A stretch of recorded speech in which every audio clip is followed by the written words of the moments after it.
골로새서 1장 말씀입니다.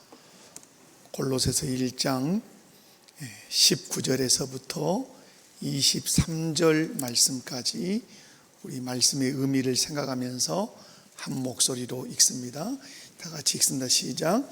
아버지께서는 모든 충만으로 예수 안에 거하시고 그의 십자가의 피로 화평을 이루사 만물 곧 땅에 있는 것들이나 하늘에 있는 것들이 그로 말미암아 자기와 화목하기를 기뻐하심이라. 전에 악한 행실로 멀리 떠나 마음으로 온수가 되었던 너희를 이제는 그의 육체의 죽음으로 말미암아 화목하게 하사 너희를 거룩하고 흠없고 책망할 것이 없는 자로 그 앞에 세우고자 하셨으니 더 위에 굳게 서서 너희 들은 바 복음의 소망에서 흔들리지 아니하면 그리하리라. 이 복음은 천하 만민에게 전파된 바요 나 바울은 이 복음의 일꾼이 되었노라. 아멘. 할렐루야. 우리는 지금 웨스트민스터 신앙 고백을 우리가 살피고 있습니다. 신앙은 어떠한 것이다? 신앙은 어떠한 것이다? 고백하는 것이다. 그 사람의 신앙의 고백을 들어보면 그 사람이 무엇을 믿는지를 정확하게 알 수가 있어요. 그래서 웨스트민스터 신앙 고백 1장은 무엇을 다뤘습니까? 성경을 다뤘습니다. 성경은 정확무오한 하나님의 말씀이다. 우리의 신앙과 삶의 유일의 법칙이다. 그 성경은 성령의 영감으로 한자 한자까지 다 무오하게 기록됐다. 자, 제2장은 무엇을 말합니까? 2장은 성삼위일체 하나님에 대하여 성경이 말씀하는 하나님은 어떤 하나님이다? 삼위일체 하나님이시다. 성부와 성자와 성령 삼위로 존재하시지만 몇 분이시다? 한 분이시다. 그래서 성부, 성자, 성령은 각 위로, 각 인격으로 따로 구별되어 계시지만 그러나 몇 분이시다? 한 분이시다. 그 사실 기억하시기 바라고, 그 삼위일체 하나님은 어떠하셨다? 작정하신다. 어떤 일을 하실 때 무작정 하시지 않고 어떻게 하셨다? 계획하시고 작정하셔서 일하신다. 언제 작정하셨다? 영원 전에 작정하셨다. 그래서 작정하실 때 사람을 창조하실 것과 그 사람을 위해서 만물을 지으실 것, 그리고 그 사람을 위해서도 내세 천국에 대한 작정도, 그리고 심지어 또 타락한 우리를 위해서 구속하실 구속주도 다 작정하셨다라고 하는 사실입니다. 그렇게 작정하시고 나서 하나님이 하신 일이 뭡니까? 이제 작정하시는 것을 사역하시죠. 거의 뭐다? 창조. 하나님이 보이는 것과 보이지 않는 것을 창조하셨다. 창조하셨고, 특별히 그 창조의 핵심에는 누가 있다? 사람이 있다. 하나님의 형상대로 지음받은 인간이 창조의 무엇이다? 핵심이에요. 이 세상의 모든 만물은 하나님의 형상대로 지음받은 누구를 위한 것이다? 사람을 위한 것이다. 그 범사에 감사라는 것이 우리에게 가능한 것은 나를 위해서 지으신 만물을 볼 때 우리는 고개만 돌리면 다 어떤 조건이다? 다 감사의 조건이다. 해를 볼 때, 달을 볼 때, 별을 볼 때, 그 옷깃을 스쳐가는 그런 바람, 내 한 잔의 물, 그 어떤 것도 다 누가 지으신 것인데, 하나님이 지으신 것인데 누구를 위하여? 나를 위하여. 그래서 그것 하나하나 보고 취하고 만질 때마다 하나님의 사랑을 느끼고 뭐 할 수 있다? 감사할 수 있다. 그래서 성경은 우리에게 요구해요. 어떻게 감사해라? 범사에 감사해라. 하나님이 창조 그렇게 하셨어요. 창조하신 그것을 하나님은 내버려 두는 것이 아니라 어떠하신다? 섭리하신다. 자연 만물은 법칙으로 통치하시고, 그리고 인류 역사를 하나님이 다 섭리하시는데 그분의 무엇으로? 주권으로 통치하시죠. 어떤 주권이죠? 절대 주권을 가지고 이 세상을 통치해요. 이 세상에 아무리 요동을 치는 것 같지만 지금 우리나라 천국이 대단히 어렵잖아요. 그럼에도 불구하고 우리는 믿어요. 그럼에도 불구하고 하나님은 대한민국 역사 위에 뭐하고 계신다? 섭리하고 계신데 무엇으로? 그분의 절대 주권을 가지고 섭리하고 계신다라고 하는 사실이에요. 그래서 우리는 나라와 민족을 위해서 기도하되 하나님의 주권을 믿고 기도해야 될 줄로 믿습니다. 그런데 하나님께서 이렇게 창조하시고 섭리하시는데, 그런데 인간이 어떻게 됐다? 타락했다. 그리고 타락했기 때문에 그걸 뭐라 그런다? 죄라 그런다. 그 죄에는 뭐가 있다? 심판이 있다고 말씀해요. 그래서 이 인간의 타락은 무엇이죠? 하나님과 맺은 뭘 깨뜨린 거죠? 언약을 깨뜨리는 것이 죄다. 우리는 자꾸 도덕적으로 죄를 생각하는데 성경이 말하는 죄는 무엇이에요? 하나님과 언약을 깨뜨리는 거예요. 나 외에 다른 신을 내게 두지 말라 하는 그 언약을 깨뜨리는 것이죠. 선악을 알게 하는 실과를 먹지 마라. 그건 언약이죠. 언약이라고 하는 것은 우리가 아는 길이 하나 있다고 여러분에게 말씀드렸죠. 이건 언약이구나. 어떻게 알 수 있죠? 어떤 명령이 주어지고 나면 그 꼴랑지에 뭐가 붙어온다? 어떤 약속이 붙어와요. 선악을 알게 하는 나무 열매를 먹지 마라. 먹는 날에는 정령 죽으리라. 뒤집어서 얘기하면 먹지 않으면 어떻게 된다? 네가 살 것이다. 영원히 살 거다. 그래서 선악을 먹지 말라고 하는 것은 명령이면서 또 하나의 뭐예요? 하나님과 맺은 언약이에요. 그 언약을 깨뜨리는 것이 인간의 입장에서, 하나님 입장에서는 뭐다? 그건 죄예요. 죄에는 그래서 반드시 뭐가 있죠? 심판이 있고 형벌이 있다. 그래서 인간이 타락했는데 타락한 걸 우리는 죄라 그러고, 죄에는 뭐가 있다? 심판이 있다. 그리고 나서 이제 인간의 타락, 인간의 죄, 인간의 심판, 이것이 나오고 나서 8장에 나오는 등장하는 것이 뭐다? 중보자 예수 그리스도에 관하여. 그러니까 중보자 예수에 관하여가 나오기 전에는 항상 등장하는 것이 인간의 무엇이 나와요? 타락이 나와요. 타락. 그래서 신학에서도 인간론이 나오고 나서 이제 기독론이 나와요. 이게 이제 순서상 그래요. 그래서 오늘은 이제 제 8장 중보자 그리스도에 관하여 또 이제 보겠습니다. 제가 좀 목이 좀 가라앉아 있지만 여러분이 양해하시고, 중보자 그리스도에 관하여. 예수 그리스도는 우리의 누구시다? 중보자시다. 타락한 인간은 반드시 누가 필요하다? 중보자가 필요하다. 누구와 누구 사이에? 타락한 인간과 하나님 사이에 중보자가 필요하다. 그래서 여러분, 우리 교회는 중보 기도 이런 말 써요, 안 써요? 안 써요. 왜냐하면 중보라고 하는 이 단어는 사람이 쓸 수 없어요. 사람에게 붙일 수 없단 말이에요. 그러니까 여러분, 근데 일반적인 교회들에서 많이 뭘 쓰죠? 중보 기도 부탁합니다. 이렇게 말해요. 그냥 기도 부탁합니다. 이렇게 하셔야 돼요. 왜냐하면 성경은 분명하게 말했거든요. 하나님과 사람 사이의 중보자는 누구뿐이라고? 예수 그리스도 한 분뿐이라고 말씀했어요. 그러므로 중보라는 말은 사람이 쉽게 쓸 수 있는 건 아니에요. 오직 누구에게만, 예수 그리스도에게만 중보라고 하는 용어를 써야 돼요. 그래서 우리가 크리스찬들이 저희들도 이제 뭐 연약해서 실수할 수 있지만 특별히 이런 용어들은 잘 사용할 필요가 있다. 그리고 뭐 사람이 뭐 중보를 이렇게 하다 보면 이렇게 희석될 수 있어요. 여러분, 중보라고 하는 단어는 누구에게만 해당된다? 예수 그리스도만이 우리의 누가 되시니까? 중보자가 되시니까. 그러면 왜 우리가 중보자가 필요했어요? 하나님 앞에서 우리가 타락해서 죄짓고 심판받아 영원한 형벌, 지옥에 가게 됐기 때문에 우리에게 중보자가 필요했다. 자, 오늘 우리 여러분 요인물 받으셨죠? 오늘은 8장 중보자 그리스도에 관하여에서 매당을 버전을 5항이에요.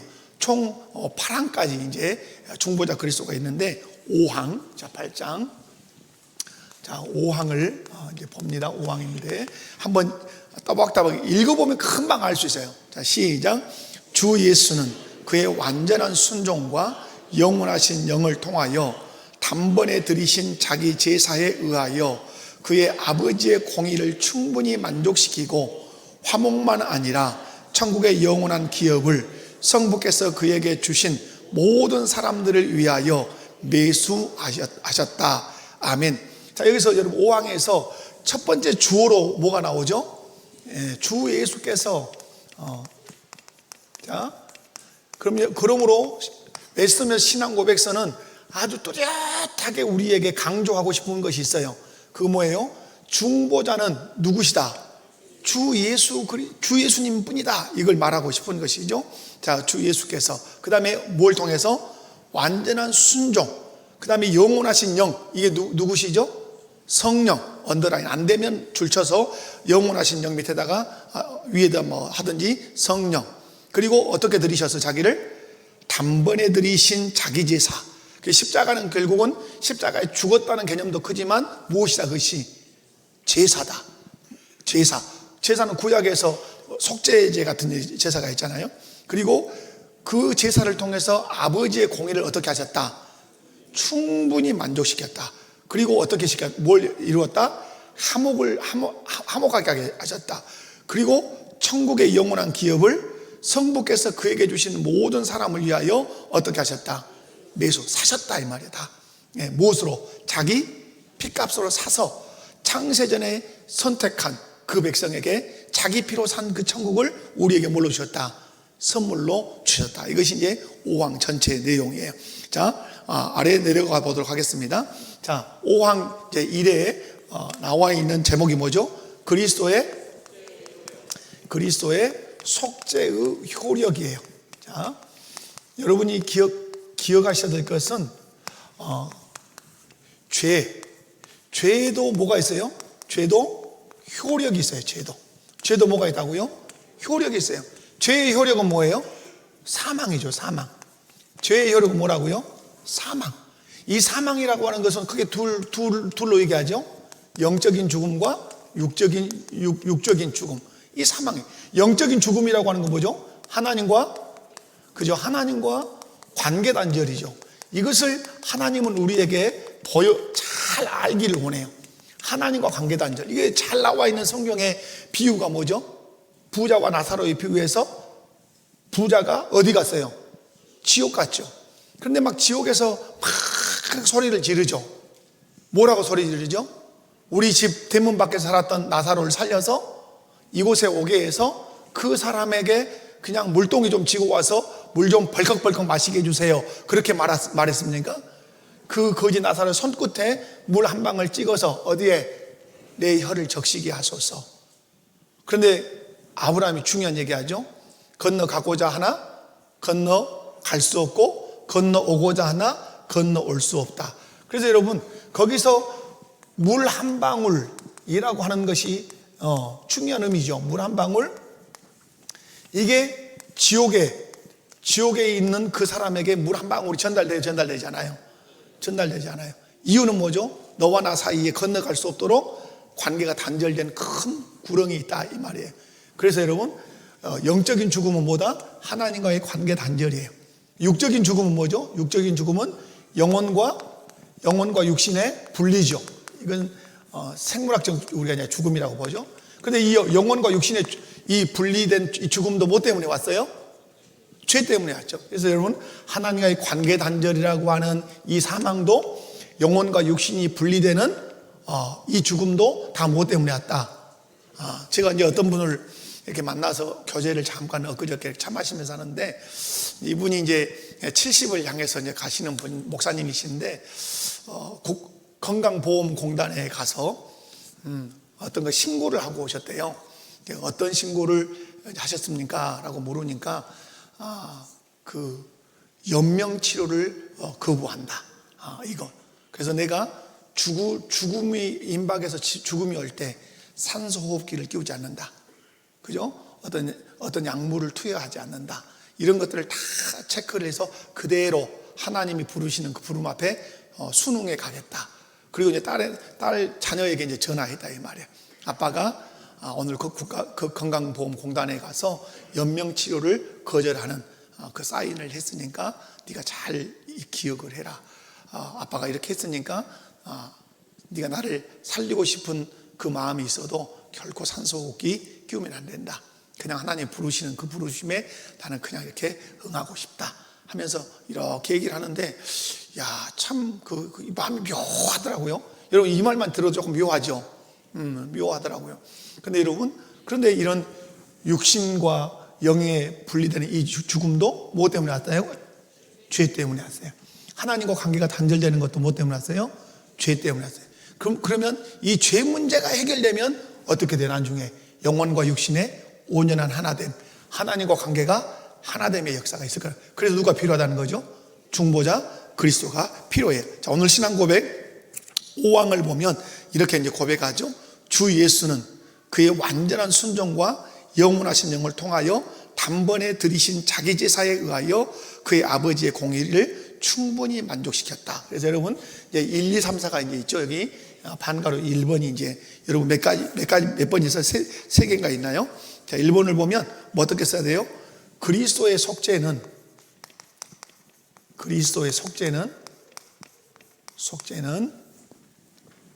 아버지의 공의를, 누구의 공의를? 아버지의 공의를 어떻게 했다? 충분히 어떻게 했다? 만족시키셨다.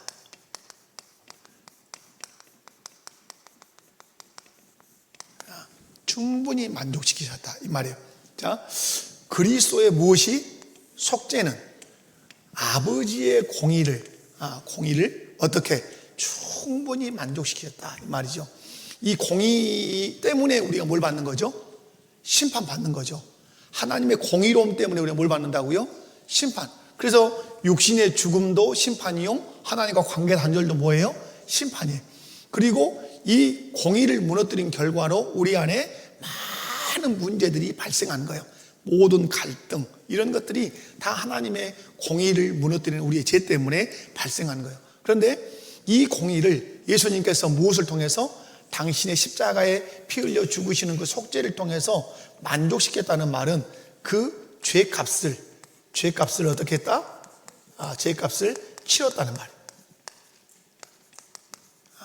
죄값을.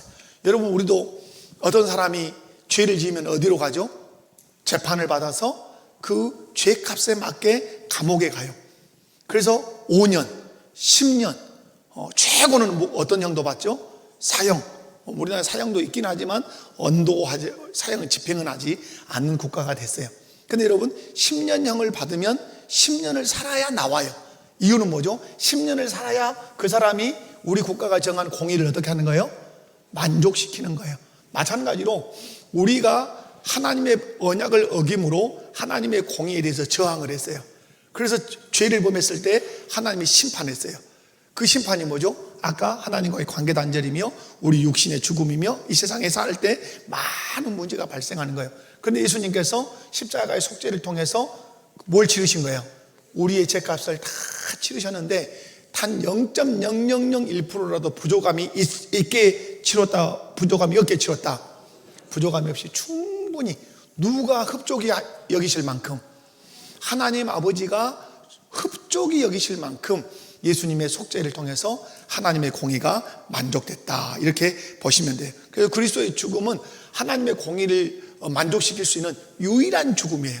우리 인간이 아담 이후로 예수님 재림하실 때까지 모든 인간이 십자가에 다 모습 못 박혀서 피 흘려서 우리 죄값을 치른다 해도 우리 죄값이 치러지지 않는다. 치러지지 않아요. 이유가 뭐예요? 왜 우리 그 많은 사람들이 십자가에 다 못이 박혀도 우리 인간의 죄값이 치러지지 않아요? 우리는 죄값을 치를 수 없는 죄인이기 때문에 그래요. 그런데 우리의 죄값을 충분히 치르실 수 있는 분은 누구뿐이시다? 예수 그리스도 뿐이신 줄로 믿습니다. 이유는 그분만이 어떤 분이니까? 죄 없으신 분이시니까 그렇다 이 말이에요. 그래서 여러분, 예수님만이 유일한 우리의 중보자시고, 뿐만 아니라 예수님의 이 속죄는 완전하지 않아요? 완전해요. 그리고 죄에 대한 확실한 보상을 이 예수님의 보혈로 치르셨다고 여러분 보시면 돼요. 자, 성경 한번 찾아볼게요. 자, 로마서 3장 25절에서 26절. 자, 로마서 3장 25절. 제일 중요한 것이 성경 찾는 것입니다. 제가 설명을 아무리 잘해도 뭘 한번 찾아서 읽는 것만 못해요? 성경 한번 찾아서 읽는 것만 못해요. 이 사실을 분명히 믿으셔야 돼요. 제가 설명을 아무리 잘해도 뭘 찾아 읽는 것만 못하다. 성경 한 구절 찾아 읽는 것만 못하다. 그러므로 제 설명을 귀히 여기지 말고 하나님의 말씀 찾아 읽는 것을 귀히 여길 수 있기 바랍니다. 자, 로마서 3장 25절 26절 시작. 이 예수를 하나님이 그의 피로써 믿음으로 말미암는 화목제물로 세우셨으니 이는 하나님께서 길이 참으시는 중에 전에 지은 죄를 간과하심으로 자기의 의로우심을 나타내려 하심이니 곧 이때에 자기의 의로우심을 나타내사 자기도 의로우시며 또한 예수 믿는 자를 의롭다 하려 하심이라. 아멘. 여러분, 의의 반대말은 뭐죠? 쉽게 얘기하면 죄죠. 우리가 죄인이었단 말이에요. 그런데 예수님께서 화목제물로 죽으심으로 우리의 죄를 어떻게 하셨다? 관과하셨단 말이에요. 지나가셨단 말이에요. 그러시면 사실 말씀이 뭐예요? 예수 믿는 우리를 마지막에 보면 어떻게 하려 하심이라? 의롭다 하려 하심이라. 그러므로 예수 그리스도께서 나의 죄를 위해서 십자가에 피 흘려 죽었다고 분명하게 믿으면 주님은 나를 죄인이라 칭하지 아니하시고 누구라 부르신다? 의인이라고 부른다는 사실 여러분 믿으시기 바랍니다. 자, 그 다음에 오늘 고백서를 보면 5항에 보면 신앙 고백 뭐야? 화목만 아니라 이렇게 돼 있어요. 뭐만 아니라? 이 말은 예수님께서 죽으심으로 어떻게 하셨다? 화목하게 하셨다는 거예요. 아주 중요한 것이죠. 어떻게 하셨다? 그러면 성경 로마서에서 화목과 반대되는 바울 사도가 쓰는 화목과 반대되는 단어가 뭘까요? 맞춰봐요. 화목과 하나님과 화목하지 않은 상태. 하나님과 그러면 우리 누구 관계예요? 원수. 우리가 원수 되었을 때 이렇게 언제 원수 된 거예요? 하나님과 언약을 깨뜨리는 순간에 뭐가 돼요? 원수가 돼요. 그죠? 원수가 돼.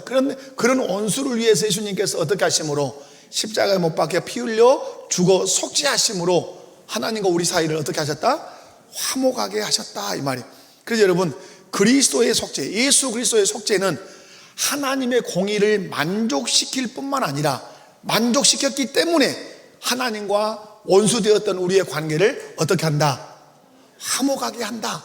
아멘이십니까? 그러므로 여러분 여기서 중요한 화목의 원리가 있어요. 화목의 원리가. 여러분 희생이 없는 화목은 있을 수 있을까요? 없을까요? 없어요. 여러분이 남편과 아내로서 다퉜다고 합시다. 다퉜어. 화목하려면 어떠해야 돼요? 누군가는 자기 자존심을 내려놓고 잘못했다고 사과해야 화목이 가능해요. 자기 자존심을 내세우고 나는 자존심 무너지면 나는 인간이 안 돼야. 그래서 아내 앞에서 남자로서의 자존심을 끝까지 지켜 화목이 될까요? 되지 않을까요? 화목 안 돼요. 죽을 때까지 아내는 그날을 기억해요. 그걸 아픔으로 여긴다 이 말이에요.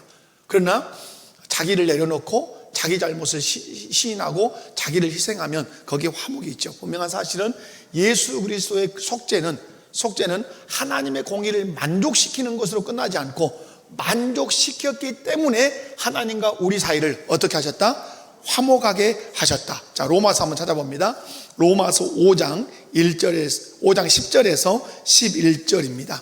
자, 5장 10절에 11절. 자, 시작. 곧 우리가 원수 되었을 때에 그의 아들의 죽으심으로 말미암아 하나님과 화목하게 되었은즉 화목하게 된 자로서는 더욱 그의 살아나심으로 말미암아 구원을 받을 것이니라.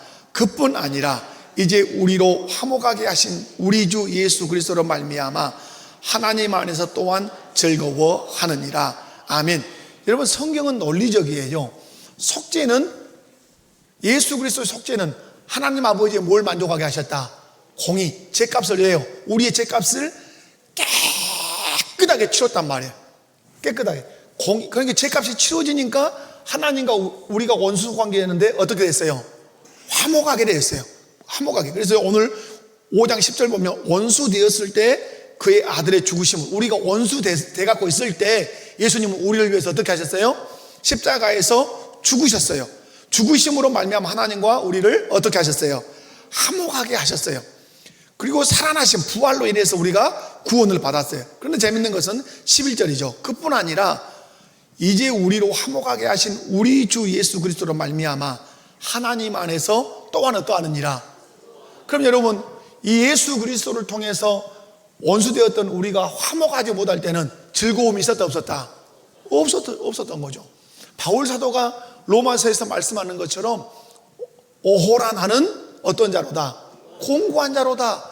이 사망의 몸의 법에서 누가 나를 건져낼 거냐? 근심이 충만하게 살았단 말이에요. 왜? 하나님의 진노를 아니까. 그런데 그 하나님의 진노가 예수 그리스도의 속죄로 인해서 다 걷어지고 하나님과 완전하게 화목되니까, 화목됐다는 사실을 아는 사람은 그 화목으로 인하여 날마다 어떻게 산다? 즐거워하면서 살아요. 그래서 찬송이 가능한 것이에요.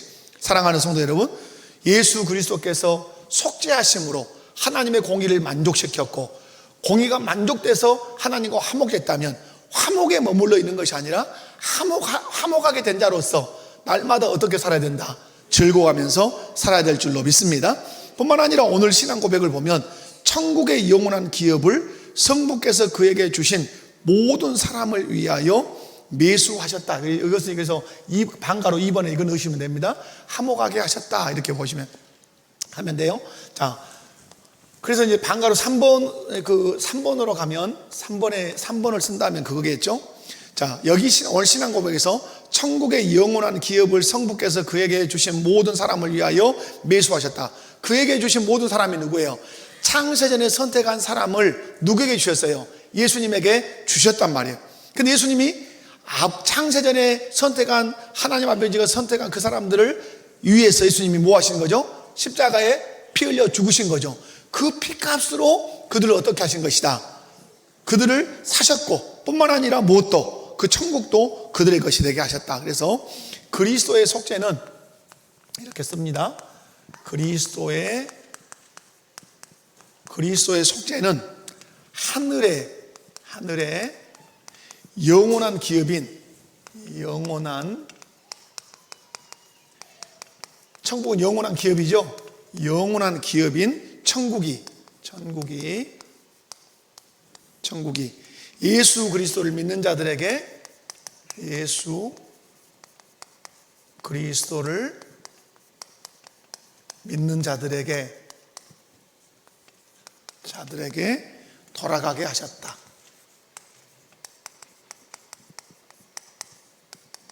이렇게 쓰시면 좋겠어요.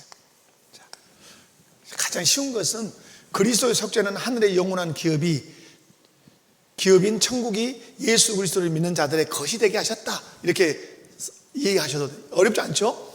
자, 그리스도의 속죄는, 예수님의 십자가의 속죄는 하늘의 영원한 기업인, 우리의 기업은 어디가 있어요? 어디가 있어요? 하늘에 있죠. 하늘에. 저는 발인 예배에서 하관 예배를 드릴 때 거의 이 말씀을 많이, 히브리서 말씀, 하늘에 있는 첫 성, 그 성을 누가 예비하셨어요? 하나님이 예비하셨어요. 누구를 위하여? 우리를 위하여 예비하셨어요. 그러니까 우리는 누구죠? 예수 그리스도를 믿는 우리를 위하여 하나님이 하늘에다 성을 만드셨어요. 천국을. 근데 그 뒤에 재밌는 말씀이 있어요. 우리의 아버지라 일컬음 받는 것을 어떠하지 아니하셨다? 부끄러워하지 아니하셨다. 원래는 우리 아버지가 되는 건 너무너무 부끄러운 일이에요. 근데 예수님의 속죄로 인해서 하나님이 우리의 아버지가 되시는 것을 어떠하지 않으신다? 조금도 부끄러워하지 않으신다고 말씀을 하세요. 자, 그래서 그리스도의 속죄는 하늘의 영원한 기업인 천국이 누구의 것이 되도록, 예수 그리스도를 어떤 자들? 믿는 자들의 것이 되도록 하셨다, 이 말이에요. 아멘이십니까? 그런 의미에서 여러분에게 질문합니다. 여러분은 예수 그리스도를 나의 구주로 믿으십니까? 나의 구주 되신 예수님께서 십자가에서 나의 죄를 용서하기 위해서 피를 흘려 죽으셨다는 사실을 믿으십니까? 그리고 우리를 의롭다 하시기 위해서 3일 만에 부활하신 줄로 믿습니까? 그 사실을 믿으면 하늘의 영원한 기업인 천국이 예수 그리스도를 믿는 나의 것이 된다는 사실을 여러분 믿으십니까? 이 확신, 이 소망 가지고 승리하시기를 주님의 이름으로 축원합니다. 그런 의미에서 베드로전서 1장 3절에서 4절 한번 읽어봅니다. 베드로전서 1장 3절에서 4절을 함께 읽겠습니다. 자, 베드로전서, 자, 시작. 우리 주 예수 그리스도의 아버지 하나님을 찬송하리로다. 그의 많으신 긍휼대로 예수 그리스도를 죽은 자 가운데서 부활하게 하심으로 말미암아 우리를 거듭나게 하사 산소망이 있게 하시며 썩지 않고 더럽지 않고 쇠하지 아니하는 유업을 있게 하시나니 곧 너희를 위하여 하늘에 간직하신 것이라. 아멘. 믿으시면 아멘 합시다. 아멘. 찬송하자. 왜? 그 많으신 긍휼, 불쌍히 여기시는 그 하나님 아버지의 긍휼로 예수 그리스도를 죽은 자 가운데서 어떻게 하심으로? 부활하게 하심으로 말미암아 우리를 어떻게 하셨다? 거듭나게 하시고 어떤 소망? 산소망이 있게 하셨다. 그 산소망이 뭐냐? 썩지 않고 더럽지 않고 쇠하지 않은 유업. 이 유업이 뭐예요? 천국을, 그 유업을 있게 하신다. 있게 하신다는 말은 뭐예요? 나의 것이 되게 하신다. 아멘. 나의 것이 되게. 근데 이것이 어디에 있는 것이다? 하늘에 있는 것이다. 그러므로 여러분, 우리는 이 세상에서 반드시 죽을 거예요. 죽지만 우리에게는 산 소망이 있어요. 그 소망이 무엇입니까? 하나님 아버지께서 예수 그리스도를 구주로 믿는 자들에게 있게 하신, 유업으로 받게 하신 천국이 어디에 있다? 하늘에 있다. 아멘이십니까? 그런데 그것을 누구를 위하여? 너희를 위하여 어디 간직하고 계세요? 하늘에. 저는 이 간직이라는 말이 있을 때 생각이 나네요. 저는 시골에서 살았잖아요. 전남 무안군 삼양면에서. 여러분, 이런철 되면 옛날에는 갓 작업을 했어요. 갓 작업. 여러분, 갓 알죠? 갓 먹는 갓. 이거 보면 김장할 송송송 쌀았잖아요. 갓. 그럼 저희 어머니가 겨울이면 이제 일이 없으니까 동네 아줌마들하고 갓 작업을 가요. 갓 작업을 가면 꼭 뭘 주죠? 간식을 줘요. 그때 간식이 기억에 뚜렷해요. 빵이요. 무슨 빵이었을까요? 보름달이었어요. 알랑가는 몰라. 보름달. 보름달. 그런데 보름달을 갖고 와서 꼭 저를 주시는 거예요. 막내야 먹어라, 막둥아 먹어라 그래요. 소가지 없이 엄청 맛있게 먹었어요. 그런데 훗날에 보니까 엄마는, 제 어머니는 그 간식을 배고플 때 허기지니까 먹어야 되는데 집에 있는 막내를 생각하고 그 배고픔을 참고 가지고 와서 준 거예요. 그죠? 그런데 그 보름달을 어떻게 해서 가지고 온 거예요? 간직해서 가지고 온 거예요. 간직할 때는 어떤 마음으로 간직했어요? 사랑하는 마음으로. 우리 막내 갖다 주면 얼마나 좋아할까? 그 사랑의 마음으로 간직했다가 집에 와서 딱 내놓는 거예요. 그럼 속가지 없는 아들은 막 먹었을 뿐이죠. 하나님 아버지께서 하늘에 있는 기업 천국을 간직하고 계세요. 누구를 위해서? 여러분 오시면, 여러분이 이 땅을 떠나서 영원한 천국에 들어가면 주려고 간직하고 계신 줄로 믿습니다. 자, 그 다음에 이제 큰 두 번째 이제 1번 있었고, 두 번째, 그리스도의 뭐예요? 그리스도의 속죄의 방법. 여러분이 이제 지난 시간에도 봤지만, 하나님의 그 작정을 볼 때, 하나님이 이제 우리 구속의 작정을 볼 때, 제가 그래서 설명했어요. 구속 작정. 우리의 구속 작정을 볼 때, 자, 구속자를 작정하세요. 구속자 예정이라고 해요. 구속자 예정. 누구로 구속자를 예정하셨어요? 예수님으로 하셨죠. 예수님으로 하나님의 아들, 하나님의 아들로 구속자를 예정하셨어요. 그러면 구속의 대상도 예정하셨죠. 구속의 대상. 이건 지난 시간에 계속 우리가 했어요. 구속의 대상은 뭐예요? 택한 백성. 언제 택했어요? 창세전에 우리가 지어지기 전에, 만물이 지어지기 전에 하나님 구속자를 예수님으로, 여인의 후손으로 오실 예수님으로 작정하셨고, 구속의 대상은 누구로 작정하셨고, 창세전 택한 백성으로 작정하셨고, 그 다음에 중요한 게 뭐예요? 구속의 방법. 구속의 방법도 하나님은 창세전에 뭐 하셨어요? 작정하셨어요. 그게 뭐라고 우리가 지난 시간에 배웠어요? 십자가와 부활이라고 그랬어요. 십자가와 부활. 이건 여러분이 꼭 기억해 두셔야 돼요. 언제? 이것도 언제? 이것도 창세전에 구속을 작정하셨어요. 아멘. 그러니까 여러분이 믿어야 할 것은 아담과 하와가 타락한 후에 구속을 작정하셨어요? 아담과 하와가 타락하기 이전에 구속을 작정했어요? 잘 대답해야 돼요. 다시 한번. 자, 아담과 하와가 타락하기 전에 구속을 작정했어요? 타락한 후에 작정했어요? 타락하기 전입니다. 타락한 후가 아니라 타락하기 전에 예수, 형님은 저 벌써 써놨잖아요. 창세전에 구속을 작정했어요. 타락하기 전에 구속자를 누구로 하겠다? 당신의 아들 예수로 하겠다. 구속의 대상을 누구로 하겠다? 택한 백성. 예수님의 실상은 누구를 위해 죽으신 거예요? 택한 백성인 여러분과 저를 위해서 죽으신 줄로 믿어요. 근데 구속을 할 때 구속의 방법은 뭘로 하겠다? 십자가와 부활로 하겠다. 그래서 우리가 복음을 얘기할 때 십자가만 얘기하면 뭐만 얘기한 거예요? 반만 얘기하는 거예요. 십자가와 부활을 다 얘기해야 복음이에요. 그래서 여러분 바울 사도가 복음을 소개할 때 우리가 정의하잖아요. 나의 죄를 위해서 예수님께서 십자가에 피 흘려 죽으셨고, 그리고 나를 의롭다 하시기 위해서 3일 만에 다시 살아나셨다. 그 사건을 내 사건으로 믿으면 죄 사함 받고 영생 얻어 하나님의 자녀가 될 뿐만 아니라 하나님의 하늘에 예비하신 그 기업 천국을 내게 뭘로 주신다? 선물로 주신다. 왜 선물로 받을 수 있어요? 그건 내가 하나님의 누가 됐기 때문이다? 자녀가 됐기 때문이다. 그런데 실상은 나는 친자요, 양자요? 양자요. 친자는 누구요? 예수 그리스도만이 친자예요. 그러나 법적으로는 양자이기 때문에 친자와 똑같이 뭘 받을 수 있어요? 유업을 받을 수 있다, 이 말. 그래서 여러분이 이 부분을 꼭 이제 기억을 하시면 좋겠어요. 그래서 그리스도의 속죄의 방법, 이 부분을 설명을 해볼게요. 자, 그리스도의 속죄의 방법은 그리스도의 속죄는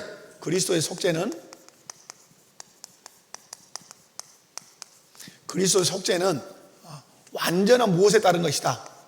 완전한 순종에 따른 것이다.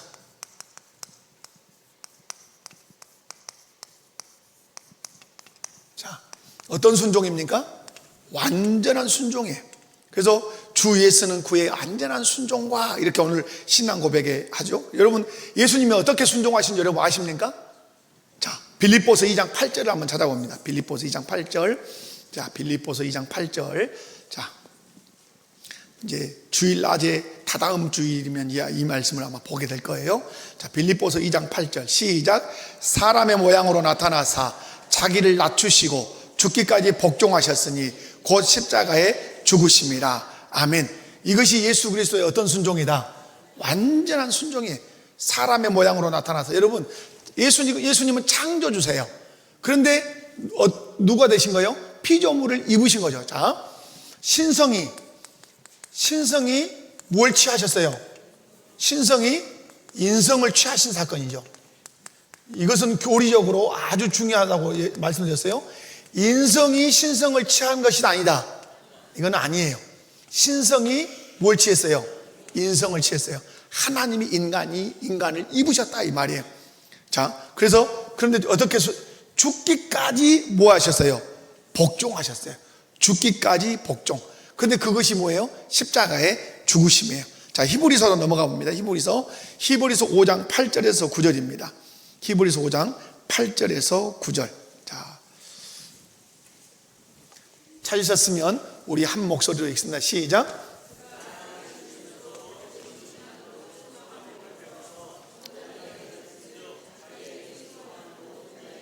영원한 구원의 근원이 되시고, 아멘. 순종하신 이유는 우리에게 뭐가 되시려고? 영원한 구원의 근원이 되시려고 아버지의 뜻에 온전히 순종하셨어요.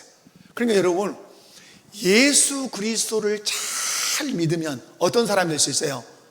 하나님의 말씀에 순종을 잘하는 사람이 될 수 있어요. 제가 그랬죠. 삼위일체 하나님에 대한 신앙 고백을 잘하면 그 사람은 서로 뭘 잘한다? 협력을 잘하는 사람이 돼요. 왜? 하나님은 성부와 성자 성령으로서 서로 높이고, 그죠? 서로 존중하고 또 늘 의논해서, 그리고 선하신 뜻을 이루신단 말이에요. 그 하나님의 영이 내 안에 들어와 있다면 우리도 어때요? 다투지 않아요. 성부, 성자, 성령 하나님 다퉈요? 안 다퉈요. 의논하시고 좋은 일에 있어서는 영광을 서로에게 돌리고 서로 사랑하시고 이래요. 그러므로 삼위일체 하나님의 신앙을 잘 가지면 다툰다, 다투지 않는다. 협력 잘한다, 잘못한다. 잘해요. 그리고 서로 사랑하게 돼요. 오늘 말씀에 여러분 예수 그리스도를 구주로 믿는 사람은 복종이 무엇인 줄 알아요. 하나님의 뜻 앞에는 어떻게 복종한다? 죽기까지 복종해요. 아멘이십니까? 그리고 오늘 말씀에 보면 왜 또 예수님이 이렇게 복종하시고 순종해요? 우리의 뭐가 되시려고? 구원의 근원이 되시려고. 순종하지 않으면 우리의 구원의 근원이 될 수 있어요, 없어요? 될 수 없어요. 완전한 순종을 통해서 우리의 구원의 근원이 되셨다. 자, 두 번째, 방가로 두 번째입니다. 그리스도의 속죄는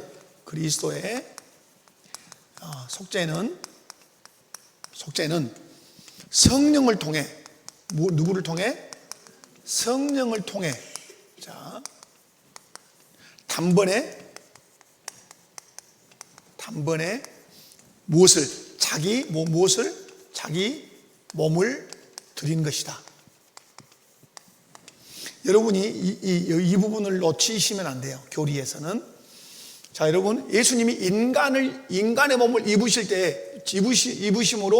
그러니까 인간으로 잉태하시면서부터 예수님은 철저하게 성령으로만 충만해 계셨어요. 여러분, 재밌는 거는, 자, 우리가 들었어요. 성자는 누구로부터 나오고 성부로부터 나오시고 성령은 성부와 성자로부터 나오세요. 그런데 인성을 입으셨을 때는 그 성령으로 충만함을 입으세요. 그것이 예수 그리스도의 겸손의 모습이에요. 그리스도의 속죄는 성령을 통해 단번에 자기 몸을 속죄의 제물로 드리신 것이다, 이 말이에요. 여러분, 왜 이 단번이라는 말이 나오죠? 이건 뭘 연상하죠? 구약의 제사는 단번이 아니에요. 늘 드려야 돼, 늘. 근데 예수 그리스도의 속죄는 몇 번뿐이다? 한 번뿐이에요, 한 번. 왜? 완전한 제물이시고 완전한 대제사장이기 때문에 반복해서 십자가에 죽으실 이유가 없다, 이 말. 자, 히브리서 9장 14절 한 절만 읽고 마치겠습니다. 자, 히브리서 9장 14절 한 절입니다.